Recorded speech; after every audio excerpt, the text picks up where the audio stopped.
Fala, meus queridos, beleza? Thiago Mangrichi aqui. Seja muito bem-vindo a esse mundo fascinante da fotografia e do vídeo, onde cada clique conta uma história e cada frame captura um momento único de nossas vidas. E o programa de hoje ele é um oferecimento dos nossos parceiros. Cara, que esse daqui eu sou fã de carteirinha. Tá? Se você que observa nossos episódios aqui, você sempre vê que a gente está tomando uma aguinha, um cafezinho, e com certeza esse café, essa água, ela é diferenciada. O sabor ele fica diferente porque a experiência do nosso queridaço aqui, ó, Guto Campos Cerâmica. Gutão, faz a tua venda, irmão. Capricha. Ô, Thiagão, tu falou em cafezinho e eu tô tomando cafezinho aqui, ó, na Guto Campos Cerâmica, cara. E você também pode tomar o seu café na Guto Campos Cerâmica adquirindo nossos produtos através do Instagram Guto Campos Cerâmica. Acesse lá, conheça o trabalho feito manualmente. Eu faço as peças uma a uma, peças exclusivas.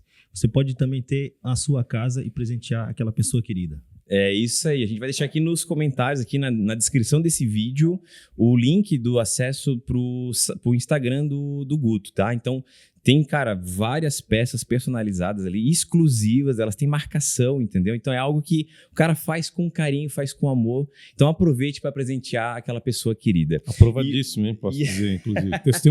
Testemunha viva. E aproveitando também para a gente falar da Epix, da Banlec, que são plataformas dedicadas aí a ajudar o fotógrafo, o videomaker que deseja colocar o seu portfólio num lugar bacana, totalmente customizado, totalmente dedicado ao fotógrafo, que ele pode ajustar, pode personalizar da sua maneira e, obviamente, também vender as suas imagens. Então, você que precisa vender as suas fotos, se você gostaria de encontrar um serviço, né, de fotografia online, você consegue acessar com essas plataformas. A gente vai deixar também a descrição aqui desse vídeo, o link de acesso. E, obviamente, a gente não pode deixar de falar, de mencionar o meu amigo Marney, que tem uma agência de marketing que faz todo um tráfego pago, toda uma estratégia para o seu negócio alavancar e você conseguir mais recursos, conseguir mais clientes. Então, acesse aqui a Cena Digital.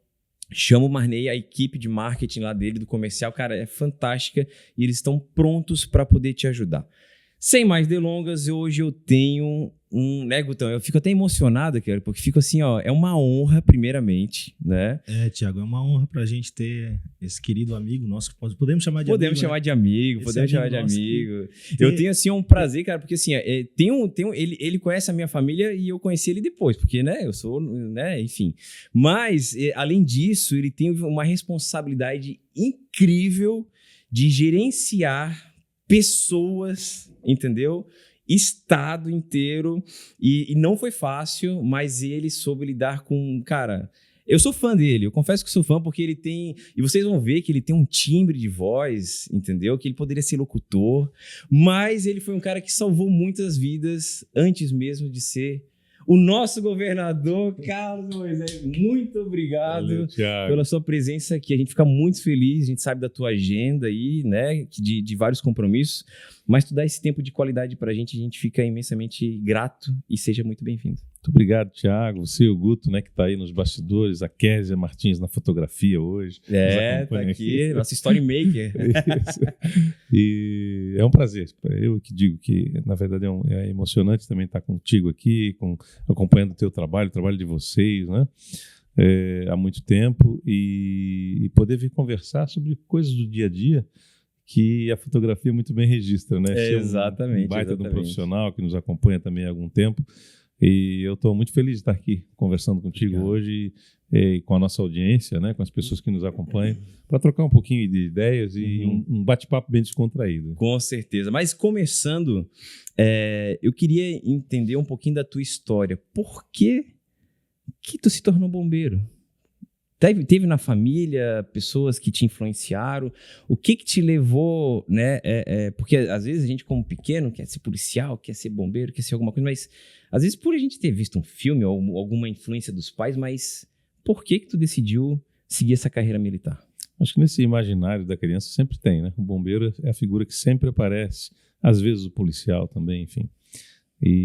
Mas o meu pai também é militar da reserva, né, inativo e reformado já. Meu pai está com 91 anos, mas atuou também na Força Militar Estadual, e isso obviamente tem uma influência. A gente começa a acompanhar as pessoas E eu me dediquei à academia na década de 80, ali, me formei oficial da Polícia Militar. Na época era uma instituição só, e depois a gente separou ela em 2003, né, através de uma reforma à Constituição, e aí eu me dediquei exclusivamente à carreira de bombeiro militar. Mas desde sempre que eu ingressei na corporação, eu fui para esse lado, né, desde aspirante oficial, que você sai da academia, se forma, comecei a trabalhar nos bombeiros.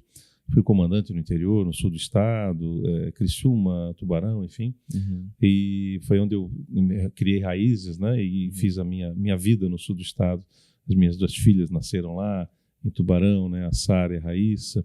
A Késia é de Imbituba, mas desde pequenina em Tubarão. Então, teve toda essa influência. Eu acabei fazendo a minha carreira no sul do estado e marcando uma boa história, né, na corporação, porque eram períodos difíceis, né, da corporação evoluir.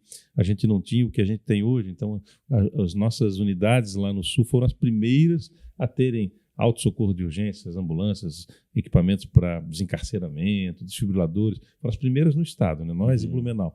Então eu me lembro muito bem que era sempre desbravando alguma coisa nova. Eu acho que essa coisa do conquistar, de estar sempre fazendo algo novo, de estar inquieto, né, com a coisa do mesmo jeito, estar sempre buscando algo novo para fazer, me levou também a essa atividade, que é uma atividade que você tem que se reinventar todo dia, né? O bombeiro só trabalha com crise, né? Tirando a prevenção, o resto é crise, né? Sim, e a crise você tem que ser criativo, senão você não consegue sair dela. Eu acredito que talvez essa inquietude, né, tua, de talvez não se conformar com aqueles padrões e com aquela coisa que, tipo, cara, como é que eu vou fazer? Agora tem que inventar, eu tenho que pensar rápido. Isso te fez levar também a entender que no cenário político poderia ser feito algo diferente, e você fez. E pra gente, que quando eu percebi que, né, eu tive a oportunidade de fotografar um casamento, né, com uma viagem que a gente fez, de um familiar e etc e tal, eu te conheci lá pela primeira vez, e depois quando eu vi, assim, o Moisés vai ser governador. Cara, aí eu disse, não, aí a gente já começa, pera, mas ele estava tão perto de mim, e agora, e aí tu começa a perceber, e de repente ele leva de primeira, e aí, cara, o que te levou a ir pra política, assim, o que te fez pensar que tu poderia também fazer algo diferente? Eu dizia no governo que a política é o melhor caminho para fazer o bem, né? É o caminho que você tem mais facilidade de fazer o bem, se você fizer uma política de construção do bem, obviamente, né? E foi exatamente o que nós fizemos, a ruptura de alguns modelos para trazer, de fato, investimentos nas cidades, né, um governo municipalista, enfim.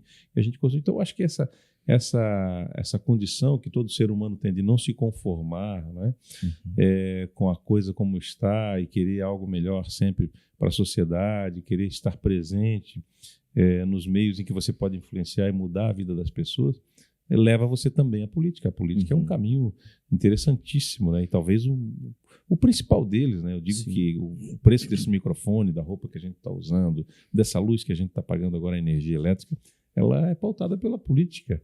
Então, quem não participa da política é governado por outras pessoas. E aí, isso me levou também a aceitar. Nunca foi um objetivo, pela minha carreira, obviamente, muito afastada da política, mas sempre acompanhando a política. E como servidor do Estado, servidor público, conhecendo as agruras de ser um servidor com poucos recursos, com falta de equipamentos, fazendo parceria com a iniciativa privada para investir em equipamentos na corporação, enfim. Foi assim a vida inteira, 30 anos de bombeiro. Sempre comandando, reinventando e buscando soluções. Quando a gente chega no governo, a gente percebe o que é possível fazer. Investir, se eu pegar hoje aí, tudo que tem de investimento na segurança pública que está sendo utilizado hoje é do nosso período de governo, dos últimos 4 anos. Assim como também na cultura, eu acho que dá para fazer um belíssimo link aqui, né, com a ideia da fotografia, dos investimentos que a gente fez no programa de incentivo à cultura em Santa Catarina. O PIC foi lei criada na nossa gestão, aprovada na nossa gestão de nossa iniciativa, e que criou o maior programa de incentivo à cultura de Santa Catarina. Então, essa coisa de querer interferir em todas as áreas para transformar a vida das pessoas para melhor, faz você sair da tua zona de conforto e ir para uma aventura, como foi essa aventura, né? De participar de uma eleição.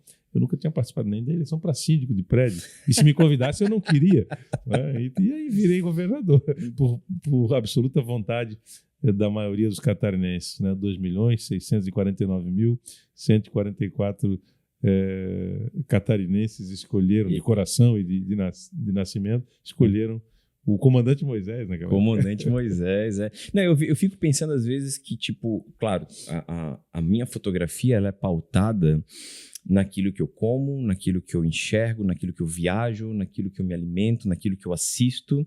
E o que tu trouxe lá da academia, lá dos bombeiros, para apagar um incêndio dentro do estado? Porque é uma coisa que, tipo, por exemplo, a gente traz com a gente uma história, né? O meu avô foi militar também, meu avô foi bombeiro, né? Ele até foi homenageado, né? Com aquele machado bonito e tal.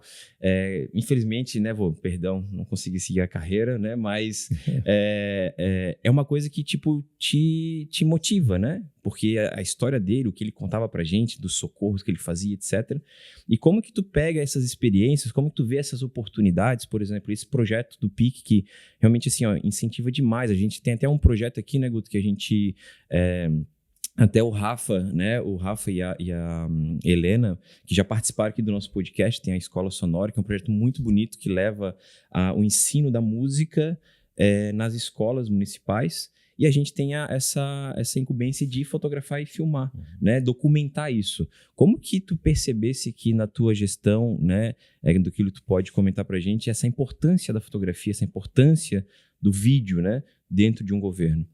Verdade. Durante os 4 anos, muitos registros, né? Antes disso, na campanha, enfim, aqueles que nos acompanharam, profissionais, fotógrafos, né? Cinegrafistas, enfim, pessoal, videomakers, todo o pessoal que trabalha em campanha. Depois entra o trabalho de 4 anos de governo, que é importantíssimo também. Você recebe autoridades importantes, pessoas de outros países, enfim, que vêm fazer investimentos no nosso estado e que fica registrado aquele dia daquela reunião que resultou no investimento, uma nova indústria, na geração de emprego, renda, enfim, de melhoria de um investimento na infraestrutura rodoviária, ferroviária, portuária, aeroviária, enfim, tudo acontece e pode ser registrado por uma lente.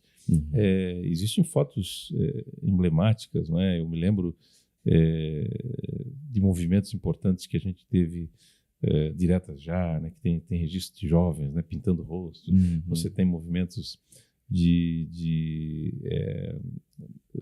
não só políticos, né, mas movimentos sociais que foram startados assim de forma muito natural e que os registros históricos fazem a gente rever a história. E daquilo que também nunca mais deve acontecer. O Holocausto, através das lentes, né, foi registrado na fotografia. Vietnã, eu lembro daquela garota vietnamita que vem queimada, correndo, né?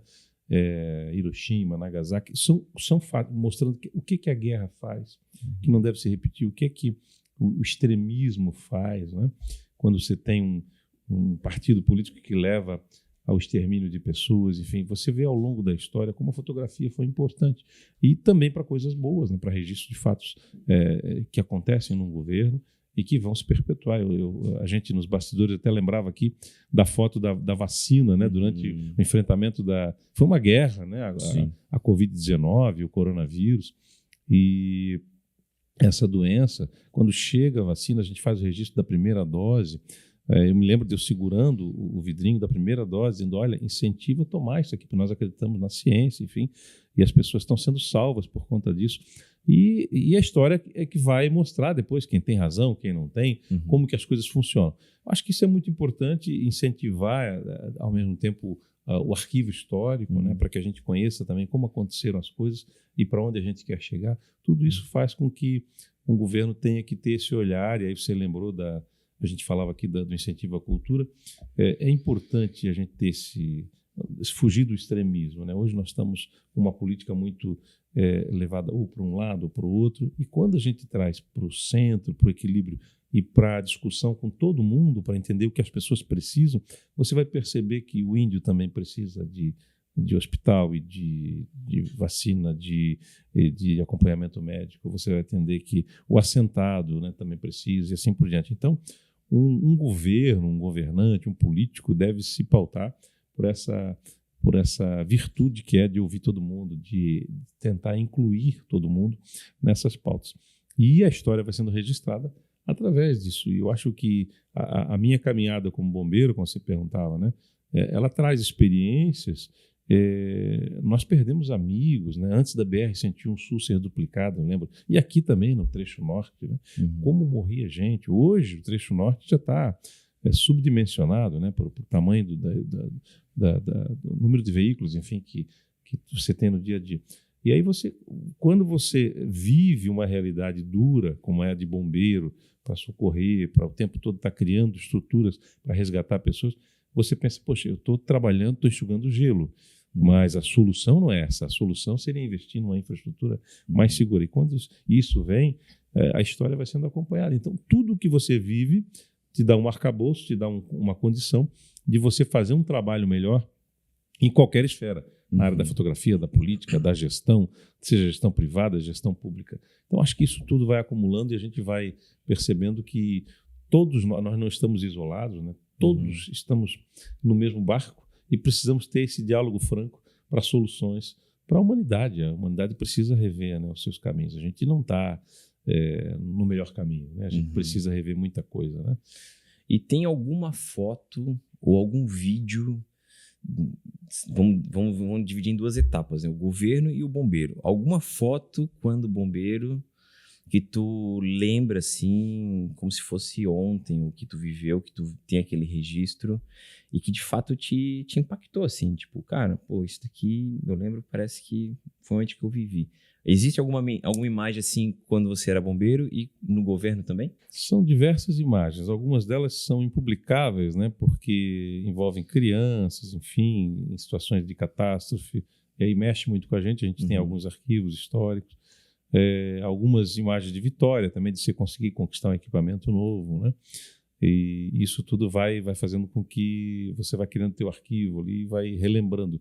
Mas eu me cuido muito para poder viver o novo, não ficar muito apegado só ao passado, né? Então você tem que ter um equilíbrio de não ficar demais, né? Principalmente com a tua própria história, né? Quando você vê coisas na história alheia, ou na história da humanidade, ou na história de uma cidade, é mais simples do que arquivos próprios. Então eu cuido muito com isso também, porque você tem que abrir, você não pode ficar apegado ao passado. O futuro sempre tem algo novo para você, seja na tua atividade profissional, na fotografia, no relacionamento, no amor, com os familiares, na empresa, você tem algo novo para explorar. Então, tem que ter muito cuidado para não ficar preso ao passado, né? Eu estou sempre olhando para frente, é o que a gente busca todos os dias, tentando também ensinar aqueles que estão próximos da gente, que estão aprendendo com a gente. E acredito que o governo também foi uma experiência, né, que nos trouxe um diferencial, porque nós fizemos, assim, além do maior enfrentamento, um dos melhores resultados do Brasil para a Covid-19, menor mortalidade, a gente também mudou a forma de fazer gestão pública, né? Reduzindo gastos e colocando dinheiro nas cidades, que é onde as pessoas vivem. Então, a receita era muito simples, né? Eu estava no outro lado, né? Enquanto servidor público, o recurso não chegava. Quando eu chego do lado de cá, no governo, eu digo, não, agora eu vou fazer esse dinheiro chegar nas cidades, nas estruturas públicas, e foi assim que aconteceu. Então, tudo isso vai nos montando uma história, vai nos preparando, parece que a vida vai te preparando. Você não precisa ser treinado para ser governador, basta você ter a empatia de saber o que precisa ser feito e trazer as pessoas certas para fazer o que precisa ser feito. E dentro da secretaria, dentro do governo, existe esse núcleo que é da comunicação, né? Que tem essa responsabilidade. Existe esse contato direto? Existe algo que talvez tu entendia que não, isso precisa de fato ser documentado? Como é que é essa relação? Até porque a gente está falando aqui para fotógrafos e videomakers que talvez não só vê aquelas imagens e às vezes tem aquela impressão de, pô, porque o fotógrafo ele tem essa estima de fazer a imagem, pensar e etc. Só que também tem aquela imagem da documentação, de um momento que é importante, que aí foge às vezes de uma regra de terço, foge algumas vezes de alguma técnica muito específica e tem que só documentar. Como que é essa relação, né? O que tu pode comentar para a gente, para o profissional entender como que é esse trabalho, como que o profissional de fotografia, de vídeo, né, precisa também documentar aquilo que é feito, né, aquilo que foi realizado. Você acaba tendo uma proximidade muito grande com quem faz fotografia, né? Principalmente nessa jornada de governar um estado, enfim. Você acaba tendo contato diário. E você não consegue separar a tua atividade pública da tua vida privada. É impossível, né? O governador, quando ele está de aniversário, ele não é o Moisés de aniversário, também é o governador de aniversário. Então você não consegue desfazer isso nunca. O fotógrafo, por exemplo, o sujeito que pega as imagens, capta as imagens do governo, ele está sempre muito próximo de ti. Você acorda de manhã, tem alguém na tua porta ali te esperando, e ele te acompanha durante o dia. E você acaba tendo uma relação de amizade com alguns deles, né? São vários profissionais, eu cometeria aqui erros se fosse citá-los, né? Sim. Mas, e que vivem também, e há um fato muito interessante, assim, porque a política é um processo de convencimento, né? Para as pessoas te escolherem, por exemplo, né? Então você está na política, você quer mostrar que você está fazendo o melhor para as pessoas, mas às vezes no mundo de fake news, de notícia falsa, de uma série de problemas de informação inverídica, você precisa desfazer algo que foi dito ou uma imagem equivocada que está passando do político, da pessoa, do público. E o fotógrafo é aquele cara que se envolve nisso pessoalmente. Diz, não, eu preciso mostrar, porque eu vivo o governo por dentro, eu estou vendo quem você é, o que está acontecendo aqui, quanta coisa boa está acontecendo, e eu preciso mostrar isso para a sociedade. E às vezes numa imagem você mostra muita coisa interessante. Muitas imagens extremamente positivas, e às vezes você pode captar imagens negativas também, que fica alheio ao teu controle, né? Exato. Eu vejo muito aquela figura do político, que ele está na chuva, e alguém vai lá com um guarda-chuva, alguém da assessoria, e tenta cobrir ele da chuva, um terceiro, e alguém tira uma foto e alguém sai na crítica, dizendo, olha, tá vendo aí? O sujeito tem até alguém para segurar o guarda-chuva dele. E ele não pediu aquilo, ele não queria aquilo. Eu, enquanto no cargo, eu não gostava que alguém carregasse uma mala aqui, fizesse qualquer coisa. Eu gostava de fazer as minhas coisas, como faço até hoje, né? Só que às vezes foge do teu controle. Alguém se voluntaria, vai lá e faz, e alguém clica, né? Então você tem fotos icônicas assim, que mostram também um lado muito positivo, e lados que às vezes até falsamente negativos. Então, a imagem, ela pode revelar coisas importantes, né, e verdadeiras, eu tenho como também pode... Falando sobre isso, eu tenho uma imagem, não sei que governo que é, mas essa imagem ficou emblemática, que era uma espada do soldado, e onde o político ele se inclinou para fazer uma Cara, não era admiração. Você lembra? Admiração a algum oficial. Só que o ângulo pegou, parecia que ele estava sendo decapitado. Então, essas posições que o cara trouxe essa leitura dele. Durante a ideia dele, né, falou, vou esperar o momento certo que ele vai se inclinar para fazer esse registro. É muito comum, eu que estive exposto à fotografia, e não da minha equipe, daí no caso de fora, né, de sujeito disparar, e aí eu não sei como é que chama, que ela não para de fotos subsequenciais. Um disparo contínuo. Um disparo contínuo. E ele pega você olhando para onde não devia, ou fazendo um gesto com o rosto para onde devia, e é exatamente aquela foto que é escolhida que vai para o ar, para muitas vezes levar uma imagem de você que não é verdadeira. E muitas imagens são verdadeiras, obviamente, né? Então, eu penso que é um universo de possibilidades. A foto é algo extremamente importante, né? A fotografia, o exercício da profissão. E esse registro ele mostra a nossa humanidade também, né? Aquilo que a gente faz de melhor ou de pior. E é nesse sentido que eu acho que a profissão ela deve ser cada vez mais usada, né? Entre aspas, com responsabilidade. Né? Tem maneiras de a gente elevar a pessoa e tem maneira de a gente declinar, fazer com que ela seja mal vista justamente por situações por segundo, fração de segundo, um enquadramento que só pega a mão, que não mostra nem quem é, né? Coisas do tipo que, né, são documentadas, né? Talvez não pela... Claro, eu costumo falar que tem muita sorte de tu ter aquele momento plástico, né? Que são várias combinações de fatores. Mas também existe aquela predisposição de esperar o momento para não, eu vou derrubar o cara, só ele fazer esse movimento e tá ali. Então, claro, existe muito a vontade da pessoa, né? O intuito da pessoa. Como o Guto falou, tem uma imagem emblemática, não lembro agora de um presidente que tinha duas bolas assim, pretas e que parecia o Mickey, né? E aí, cara, é uma coisa que será que ele fez de... Ele tava vendo... Porque assim, o fotógrafo ele é uma pessoa muito observadora, né? Ou ele aprende a ser observador, né? Porque ele precisa estar atento a esses movimentos. E faz o clique, tipo, pô, será que ele fez realmente prevendo isso? Ou depois ele viu? Porque tem momentos que a gente acaba... É tanta situação, ainda mais num cenário político que tá caminhando, tá cumprimentando. Às vezes pega um cumprimento errado, que aí vai transmitir uma outra informação. Enfim, são coisas que existe um cuidado, né? Você estava falando, estava lembrando, e tem coisas que ficam para a história mesmo, né? Aquele fotógrafo da janela de um hotel que clica lá na Praça da Paz Celestial, na China, um jovem que se fica na frente de um tanque de guerra, depois sobe no tanque, impede o avanço, eles estavam sendo... entre aspas, né, havia uma resposta estatal ali por uma manifestação de estudantes, universitários, enfim, pleiteando mudanças, né, na economia, na política da China, e eles fazem um protesto, porque eles estavam sendo repreendidos, né, enfim, né, o Estado havia sido acionado para retirá-los dali, e aquela foto se torna emblemática, né, que um jovem frágil, sozinho, contra o aparato estatal da força, né, oficial do Estado, da guerra, enfim, mostrando que houve, de certo modo, ele acabou parando um exército sozinho. Exatamente. Né? Então ficou muito emblemática aquela foto e uma imagem que fica para a história. Né? Essas imagens, elas contam justamente essas histórias que, claro, há tempo atrás, que a gente ainda não tinha internet, a gente via os livros e a gente tinha noção das histórias que a gente lia, né, de geografia, de história, etc., por conta das imagens, por conta das pinturas, né, que registrava aquela década, registrava aquele momento que a gente vivia.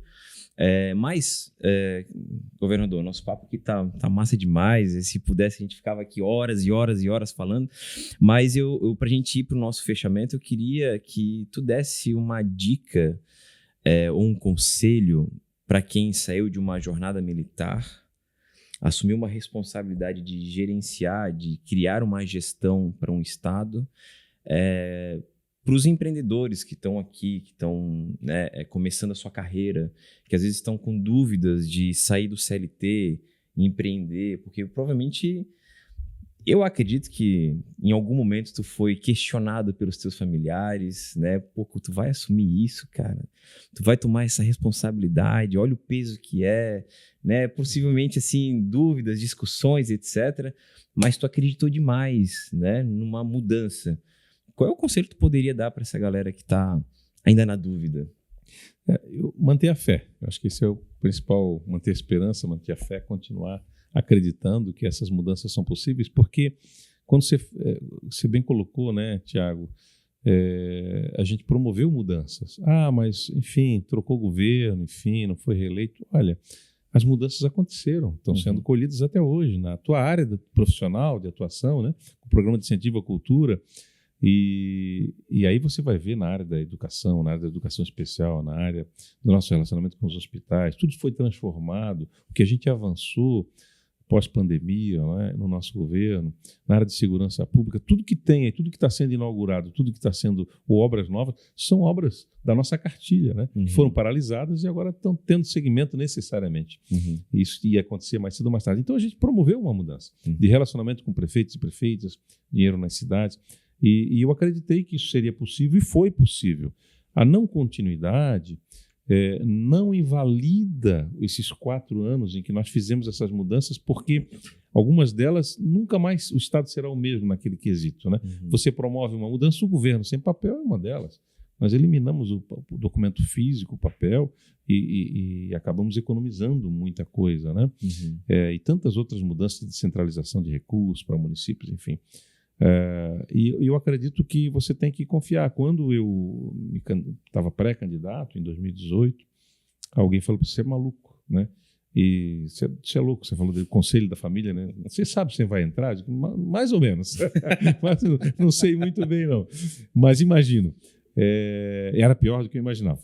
Né? A questão de interesses, né? Enfim, mas valeu a pena. Porque também, me lembro que alguém disse assim para mim: cara, te candidata, vai lá. O que pior pode te acontecer é tu ser eleito. Daí, depois ele me ligou e disse: olha, aconteceu o pior. Aconteceu o pior. Então, tudo bem, você compromisso. E as sementes foram plantadas. Semana passada, eu e a Kézia estivemos em Sara, junto com o Paulo Eli, meu ex-secretário, o secretário André Mota também, da Saúde, estivemos inaugurando uma ala de diagnóstico e imagem de um hospital, um prédio novo, 35 milhões de investimento. Não tem lugar nenhum de Santa Catarina que você tem capacidade de fazer, do Brasil talvez, em imagens que você tem ali, com equipamentos de ponta, vai se tornar um referencial na área de diagnóstico e imagem, vai diminuir o sofrimento das pessoas, vai fazer a cura, né? Muitas vezes promover a cura, porque o diagnóstico precoce pode promover a cura. Então, são sementes que foram plantadas que não invalidam o fato de não ter dado continuidade. Claro. Seria ótimo, né? Porque o Estado ia se transformar numa Suíça brasileira, se a gente continuasse, né? Com aquela política de integridade, enfim. Mas foi plantada a semente, um modelo foi apresentado e as pessoas entenderam que é possível. E esse exemplo pode ser seguido por muitas outras pessoas que querem vir para a política e continuar acreditando que, mesmo apesar do desconhecimento das pessoas, de muitas vezes não saber escolher, por alguma razão ou outra, por uma imagem falsa, por uma sociedade que hoje se pauta, obviamente, com rede social, que é muito volátil, né? Mas, ao mesmo tempo, isso, com o tempo, a democracia vai amadurecendo. Na mesma área, investir no Brasil e empreender no Brasil, como você colocava, é um desafio, né? Arrepia sempre pela instabilidade, né, do nosso país, mas eu penso que você tem que se organizar com passos muito bem definidos, né, não se aventurar e pesquisar mercado e verificar o que há de demanda nova e estar sempre inovando, né, porque, na verdade, na iniciativa privada, a inovação, né, eu conversava com o Guto aqui, que as pessoas não querem o que tem tudo quanto é prateleira, eles querem algo diferente, um produto diferenciado, e é isso mesmo. Uhum.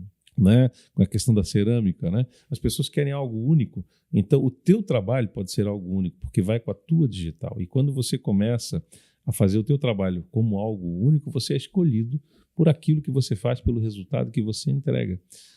Seja na política, seja na iniciativa privada, na fotografia, no cinema, na arte, na indústria, né? Na educação, na saúde, tanta coisa que você faz com distinção, que as pessoas te procuram para ser a pessoa que vai mudar a vida delas ou que vai participar daquele momento da vida delas. Então é isso, é manter a fé, né? Ter muita fé. A gente fez tudo que fizemos, sempre pautado muito na fé, acreditando que não era por acaso que você estava naquele lugar, naquele momento, fazendo aquilo para aquelas pessoas. E a semente, ela é plantada e ela é colhida certamente. Ninguém planta chuchu e colhe abóbora, né? O que você planta, você colhe. Cara, pessoal, você que está aí, você pegou essa visão, pegou esse código aí, pegou essa aula, né, de doutorado aqui, porque, cara, isso daí pra gente é inspirador, né? Obrigado, governador, obrigado. Mas antes de a gente terminar, foi tudo muito bom, foi tudo muito alegre aqui, só alegria. Mas eu tenho 3 perguntas pra gente fechar o nosso papo aqui de bate-pronto, que é pra gente, né, dar uma coçadinha aí na cabeça e fazer algumas lembranças. Qual que foi o momento que tu considera mais difícil, que marcou a tua vida de alguma forma, pessoal ou profissional? Olha, pessoal foi, graças a Deus, hoje tudo resolvido, né? Quando a gente teve um diagnóstico de uma das filhas, né? De uma doença bem bebezinho ainda, a gente teve que tratar e ela ficou curada e tudo bem, mas aquele momento foi um momento duro para a minha jornada. Profissional, talvez nessa última parte que eu não considero nem profissional, na parte política, né? De gestor, aquela discussão de fecha ou não fecha o Estado, né? Ter que fechar, aquilo me tirou dos 4 anos. Se teve um período que a gente não dormiu, que eu não dormi, foi o período em que a gente teve que restringir atividades, com muita responsabilidade, porque a gente tinha que cuidar das vidas, mas fizemos isso de uma forma rápida, objetiva. 15 dias depois a gente começou a regular os comportamentos e liberar a população, mas foi de fato uma decisão inédita para o mundo, né? O mundo não sabia o que fazer, e eu estava naquele, não sei se... eu considero que eu estava no lugar certo, na hora certa, porque quis Deus que um bombeiro estivesse ali para tomar atitudes de responsabilidade. Foi o que a gente fez e salvamos muita gente, como você colocou aqui no começo, né? Eu acho que foram 2 pontos assim que eu poderia rapidamente lembrar, que foram muito duros, mas ao mesmo tempo me marcaram, né? Talvez um dos momentos mais felizes da minha vida foi ser pai, né? A Kézia está aqui, foi a pessoa que me oportunizou, né, ter essa essa graça, né? Então, esse foi um marco, né, da nossa história pessoal e que eu lembro até hoje, né? A choradeira de alegria, né? Enfim, são coisas que marcam a vida da gente, que fazem parte da nossa história. A gente tem que estar o tempo todo, obviamente, se policiando, né, para não adentrar demais, né, em minúcias que a vida te traz, porque você tem que enfrentar a vida como ela deve ser enfrentada, né? A vida tem momentos bons e tem momentos duros, né? E só não conhece esse momento quem não vive. Então, viver, envelhecer é uma oportunidade riquíssima, né? Você tem que encarar isso com muita naturalidade, né? Uhum. Que bom. Segunda pergunta, qual que é a dúvida de forma atual, né, dos dias de hoje, de forma geral, que tu vai pra cama, tu deita a tua cabeça e tu te questiona por que que isso ainda acontece? Por que disso? E tu ainda não tem uma resposta. Olha, me choca muito a violência contra a mulher, né? Todos os dias a gente vê isso. Ontem ainda eu e a Kes assistimos um filme no streaming, assim, né? Um filme que a gente colocou para rodar ali, e era nos Estados Unidos, e a gente falou, poxa, mas uma região muito bem desenvolvida, e mostrava um pouco desse horror, né? Da mulher se submetendo à violência doméstica, e a gente dizendo, isso acontece em todas as partes, né? Mais do que a gente imagina. Então, a gente criou até uns programas dentro do governo para enfrentar esse tipo de situação. Isso é uma coisa que nos chama muita atenção, né? A violência contra a criança, a violência doméstica. E, obviamente, que a falta de diálogo, né? Quando eu falo do centro como talvez um caminho, a guerra existe porque não se chegou a um centro de equilíbrio, né? Ou estava muito para cá ou muito para lá. Então, a guerra também é chocante, né? E nós estamos vivendo momentos de guerra na nossa geração, né? Que seria inimaginável, né? Você acompanhar isso. Isso faz a gente deitar toda noite e ficar pensando, né? Esta semana bombardearam um hospital infantil, né? Na Ucrânia, né? Então, você não consegue conceber, né? Como que as mães tirando as crianças com soro de dentro do hospital, fazendo auto-socorro, né? Porque o Estado não conseguia chegar. Isso você não tem como deitar e achar que está tudo certo, né? Isso precisa de diálogo, precisa de construções. O mundo precisa ser pacificado. Governador, a gente vai passar, algumas coisas vão ficar, como esse episódio vai ficar aqui eternizado, registrado, e por um bom tempo, né?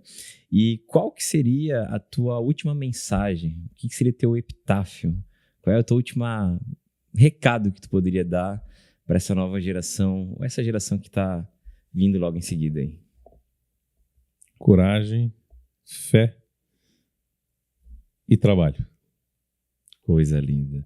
Governador, muito obrigado pelo seu tempo de qualidade aqui com a gente. Pô, foi sensacional te receber aqui. Para mim, fico honrado, né, de receber, né, e de te chamar de amigo, de, né, estar aqui novamente aqui no nosso estúdio agora para esse bate-papo aqui. Muito obrigado, muito obrigado. Eu que agradeço. Estou muito feliz de estar com vocês aqui, Guto, Kézia, né, Thiago.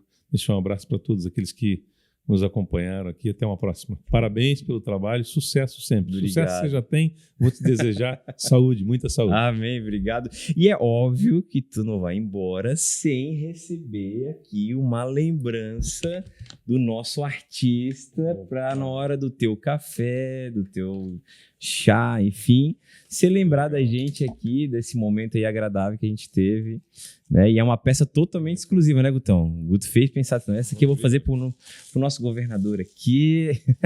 Nossa, olha aí. Então, vai ser sempre aqui. Olha aí, ó, total. Oh, que bonito isso aí, utilidades, né? Café, água, isso. Caldinho de feijão. Opa, coisa linda. Esse inverno agora. Cerveja também, né? Chimarrão com a bombinha bem pequenininha. Então. Governador, obrigado, tá? Obrigado mais uma vez. Parabéns pelo trabalho. Gente, esse foi mais um episódio aqui do nosso podcast da Fotografia Exponencial, um lugar que a gente recebe os nossos amigos à mesa, pessoas incríveis, pessoas que a gente admira, tem um carinho e com certeza tem sempre algo para agregar no nosso trabalho. E se você ficou até agora aqui para comprovar que você ficou, assistiu todo esse episódio, você vai escrever aqui nos comentários a palavra bombeiro. Porque o bombeiro hoje aqui que veio trazer várias informações pra gente, contar a sua história de vida, tem tudo a ver com a gente aqui e essa palavra significa muito para esse nosso episódio e eu espero que você tenha gostado, que você tenha curtido, não esqueça de deixar o seu like, ativar o sininho para receber as notificações dos próximos episódios e eu te espero na próxima.